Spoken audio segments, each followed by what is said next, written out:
Well, the roles were reversed in game two. The Lightning are the team that gets kicked in the face early on and can't come back. We talk about all that and more, but first, let's play that music.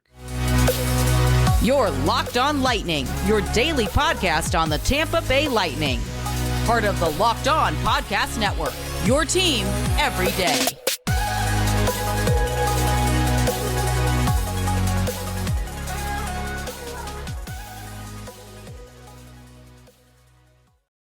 What's up, everybody? Welcome to another episode of Locked On Lightning, part of the Locked On Podcast Network, your team every day. My name is Adam Danker.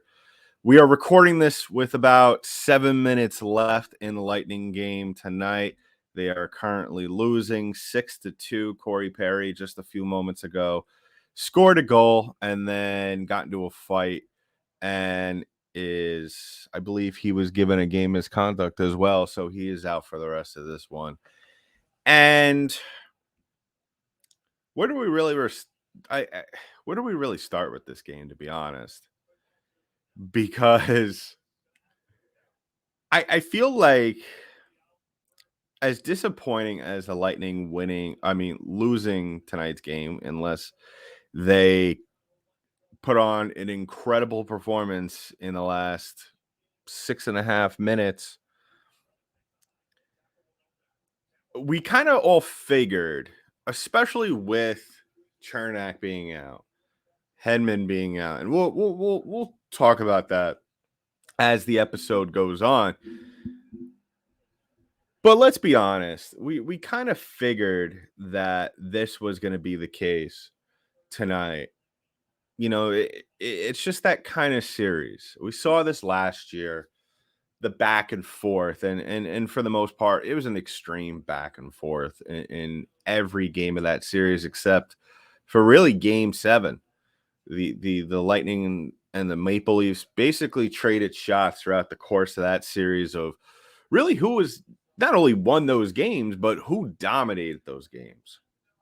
And I feel like we're going to see something identical this year, especially since, if anything, if game 1 and 2 are going to be any indicator of what this series might be. And it's going to be interesting going forward in the series, because you go from game 1 where the Lightning strike early on and pretty much make the Maple Leafs look bad for the entirety of the game, pretty much massively outplaying them. And then you come into tonight's game.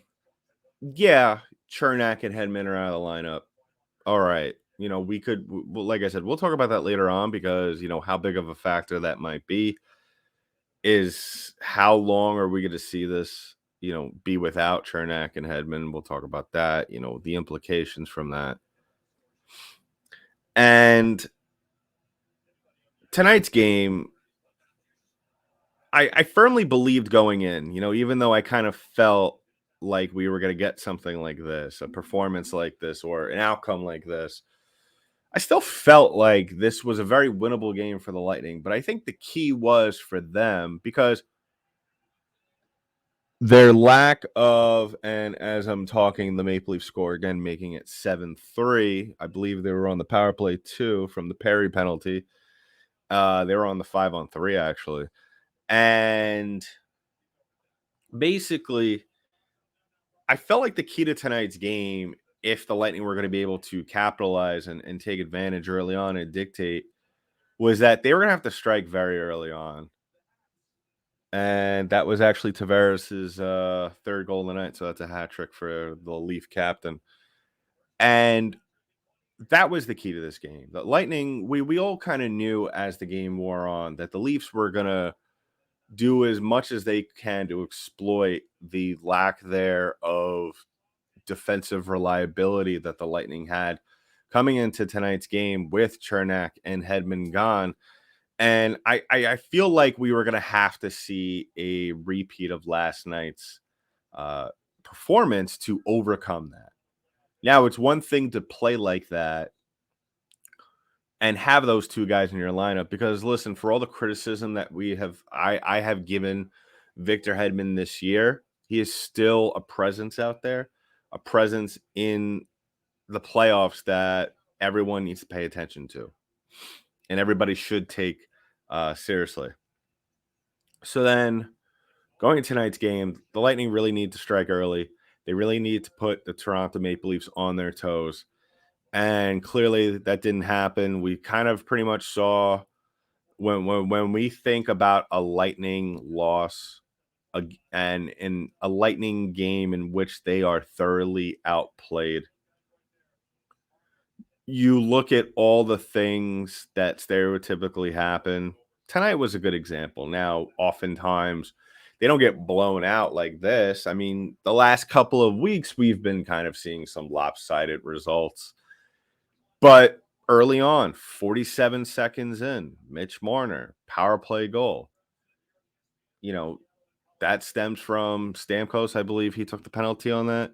Stamkos just not being able to control his stick early on. The turnovers in the neutral zone.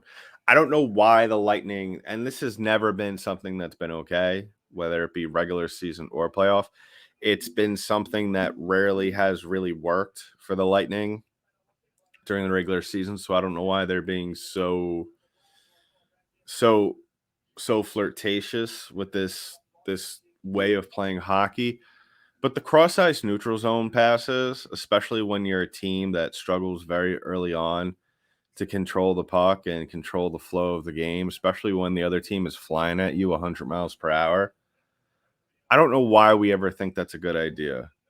And that's what happened. And yeah, I get it. Stamkos was trying to break down the rush on that. But I mean, that seems null and void. It would have been a little bit more admirable if the Lightning didn't give up the power play goal, if they would have killed the penalty. But I don't understand, why we're doing that. And that's not the first time that we saw it this series. We saw it a couple of times in game one. It happened a couple of times tonight. And that's something that just needs to stop right away. That's something that I'm sure John Cooper is going to discuss as the team heads back to Amalie. And then from there, really, you kind of just saw the game get away from the Lightning. And this is kind of the difference, I feel like, between the Lightning and the Maple Leafs, where, and maybe this is just me in terms of someone who covers the Lightning, so I don't really know off the top of my head maybe how the guys from the Maple Leafs felt in game one.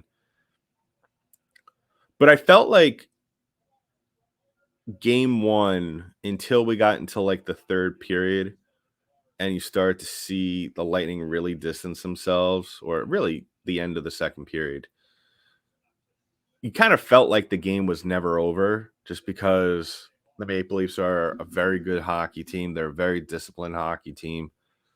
And I think that's the difference between, where these two teams are at, because I feel like in this game, once the third period ended after the Nylander goal, I don't know. I mean, maybe I'm being overly negative. Let me know in the comments below on our YouTube page, but I feel like the game was pretty much over from then. Now, I was sucked a little bit back into it on the Ian Cole goal. That was a great play all around. Cole showed that playoff prowess, that Ian Cole knows what it takes to win playoff games. He knows what it takes to win championships. Not saying that nobody else on this team does, but classic, another example of a guy who has a ton of experience. He won 2 cups with the Penguins on those back-to-backs. So a guy who knows when to get his team started, a guy who knows when not to make the extra pass, when to just take control of the situation himself, and he scores a fantastic goal, putting the Lightning within 2 at that point. And I feel like that really put the Lightning in a great place. And really, that was, when we're looking back on this game, that was really the moment where I think a lot of Lightning fans and especially the players really said to themselves, this is the time to go and get it, because this may be the only chance we can go and get it. Because you could see after that goal, you kind of felt like there was a little bit of air sucked out of the building. You kind of felt like the Maple Leafs were kind of like, whoa, this isn't 100% in the bag. We're still playing the Tampa Bay Lightning. So that was the moment. And I feel like the Lightning, this was really, at the end of the day, this was just an example of them just not having it. And to be fair, they weren't really helping themselves because, let's be honest, and we'll talk about this in the second segment, alongside Cernak and Hedman. Make no mistake about it, Andrei Vasilevsky did not play a bad game tonight. He's given up 7 goals, but this is by no means his fault. Those 7 goals, maybe I would say we could agree that 2 of those are his fault. So in theory, if the Lightning just played the right way, played discipline in front of him, we have a tie game right now. In theory, I don't know how much that would potentially have swayed the flow and the momentum of the game, but you take away the other 5 that were just personnel faults for the Lightning, and just also not having Cernak and Hedman in the lineup. This is a completely different hockey game. So, as bad of a loss as this is, if the Toronto Maple Leafs could come back from the whooping that they got in game 1, the Lightning most certainly can. I think that at the end of the day, I don't think any of us really expected the Lightning to go up 2-0 going back home. I think it would have been phenomenal if they did. That would have been a great advantage to have going back into your home building. But I think to steal one in game 1 and at least get that first win out of your system was great for this team. And then now looking at this game, you could just file this away and just work on some things as chaos erupts with about 3.5 minutes left. Toronto has the puck in the zone, which really the whole narrative of this game has just been a bad thing anytime they have the puck in the zone. So we'll talk about Vazzy, we'll talk about Cernak, we'll talk about Hedman in the second segment, all of that fun stuff. But first, I want to talk about one of today's sponsors, and that is our friends at Built Bar. Now, we got some exciting news coming up, but I can't tell you all of it. So something exciting is coming to Built.com April 22nd. I don't have all the details yet, but from what I've heard in the grapevine, the excitement is real, and it's something you don't want to miss. If you know how Built works, they have the most incredible protein bars in the world, and they do these amazing flavor drops with unreal flavors in limited quantity. So mark your calendars and head to Built.com on Saturday, April 22nd, to be one of the first to discover what all the hype is about. I can't wait to see what this new flavor is. Make sure to use the promo code LOCKEDON15, and you'll get 15% off your order at Built.com. So, looking at this game now, there was a lot of questions. Well, the questions that we really spoke about on this show and on social media was, Hedman out, Cernak's out because of the hit from Michael Bunting, Esamon out, probably wasn't going to play because of Jeannot coming back into the lineup. Where does that leave the Lightning without their 2 big defensemen, their 2 veteran defensemen? And then on the same thing, in the same tone, how would the Lightning be able to carry things over into game 2? Now, with those 2 guys, that's a big enough question within itself. But missing your 2 big defensemen,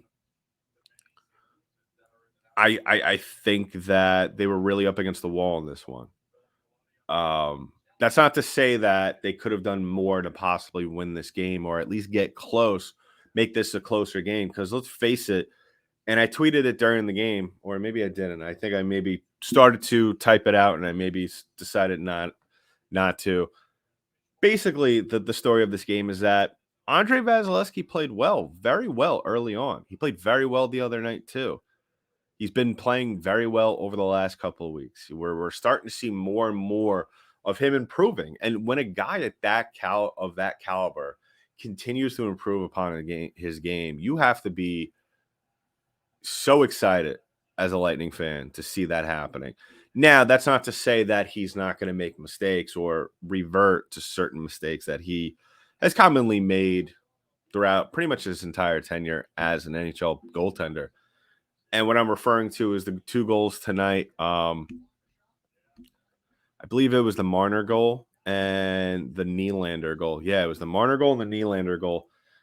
Those are 2 goals that really I think he should have blocked. The Marner goal, he had a little bit of traffic in him, but from one of the angles that ESPN showed tonight, it didn't look like he was 100% constricted in his movement and in his field of view.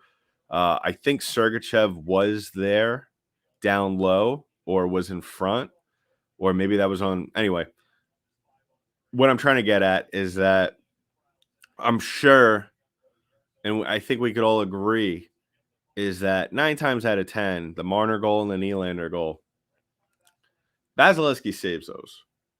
I think the Nylander goal, though, if I'm not mistaken, the goal by William Nylander with 15:08 into the first, that might have been deflected off Hagel.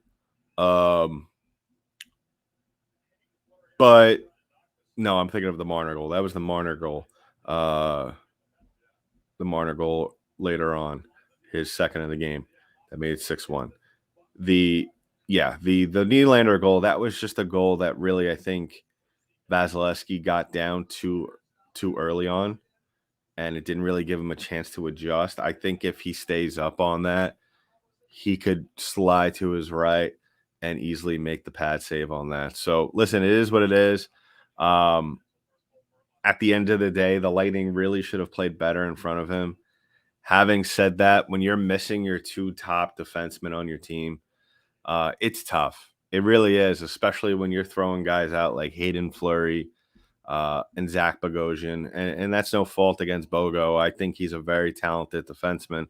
I think that he's a very good option to go to if you're missing just one of those guys. But the fact that you're missing 2 guys of that caliber makes things a whole lot more difficult. And it also makes Vasilevsky's performance tonight, despite the 7 goals given up, some of the saves he made tonight were spectacular. And like I said, I think really, really kept the Lightning in it up until midway through the second. And then after Tavares' goal, things have just gotten completely out of hand by then. So, a good performance out of him. I would have, in theory, liked to have seen him be pulled for the third period, just so he gets a little bit more time to relax, stays off his feet a little bit more, gets ready for Game 3 on Saturday in Tampa. Obviously, we all know the big story. He doesn't like to be pulled, and I would doubt at this point John Cooper is going to try and play that game in Game 2 of the playoffs. So it is what it is. Like I said, I preferably would have liked to have seen him come out at the start of the third period. But yeah, a tough task for him in net. Like I said, I thought he played very well. Now, as for Cernak and Hedman, what do we do from here? Hedman's out with an undisclosed injury.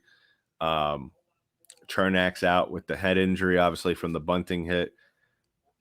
And if I had to guess, and best case scenario, now I would imagine that, especially since Hedman didn't even warm up for this game, I would imagine that it has something obviously to do with his lower body. He's not feeling right. And as we've been talking about all season, he has been dealing with something in his lower body all season long. And I'm curious as if he re-aggravated the injury during Game 1, and this was just a precautionary thing. This was a situation where John Cooper and Victor Hedman agreed that this wasn't necessarily, as we are now final. The series is officially tied, going back to Amalie. But I think that if I had to guess, if I had to speculate, and I'm sure we'll hear more after the game, I would have to guess, or tomorrow, I would have to guess that probably the general conversation was, if you feel 100% to go, then go. But if you think you're going to make whatever it is you're going through worse, then we'll sit you, let you rest a little bit more, and you should be ready. Because I think the fear is probably with that is, if he went tonight and made worse whatever it is he's going through, that you have the risk of losing him for the rest of the series. So curious to see what we hear in the next couple of days, whether it be tonight after the game. Probably not, because the guys are probably going to they're probably going to fly back to Tampa tonight. Maybe skate at some point tomorrow, and then optional skate on Saturday. Probably optional skate tomorrow too, but that's fine. It is what it is. I'm more concerned about Erik Cernak, though. Like we said, game one, gets hit in the head, shoulder to the head by Bunting. Dirty play, let's be honest. The puck was nowhere in the vicinity of those two. I tried to play devil's advocate on the last episode, saying, maybe. No, at the end of the day, the more and more I see the hit, the more and more it's definitely a dirty hit. My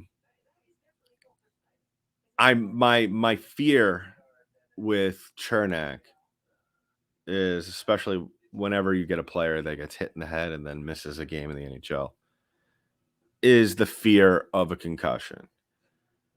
Now, that could be a very big problem for the Lightning. I would even venture to say that Cernak out is serious, is definitely going to affect the possibly affect the outcome of this series. And that's why I'm also kind of a big proponent for, really, in special cases like this, when he is out because another player laid a dirty hit on him, players shouldn't, in my opinion, shouldn't be able to come back until Cernak does. That's just how I think they should do it eventually at some point. I don't know if the Players Association would ever agree to something like that, but who knows? But going back to my point, I think that Erik Cernak being out for an extended period of time, I wouldn't be upset if he misses game 3. But if we're going into game 4 and he's a game time decision, or he's doesn't even practice before then, I would be concerned, because Cernak has, as we all know, slid into a role this year of really the defensive moderator, filling the very big shoes of Ryan McDonough. And it's one thing to lose your guy in Hedman, because Hedman turns into this offensive defenseman during the playoffs to a certain degree. He turns into that 5-tool player, that Swiss Army knife. But Cernak, who's really your lockdown defenseman, that's the kind of thing that you need on your team to be successful, and not only in the current series that you're in, but also, for the long roll. Now, obviously, we're not concerned about future series. Let's just get past Toronto. But at the same time, one can't help but be concerned to a certain degree. So we'll keep an eye on Cernak. I think that the Lightning could live without Hedman. Like I said, without Cernak, that's a whole different story. I would imagine that Hedman's probably going to be back for Saturday. Cernak, we'll wait and see.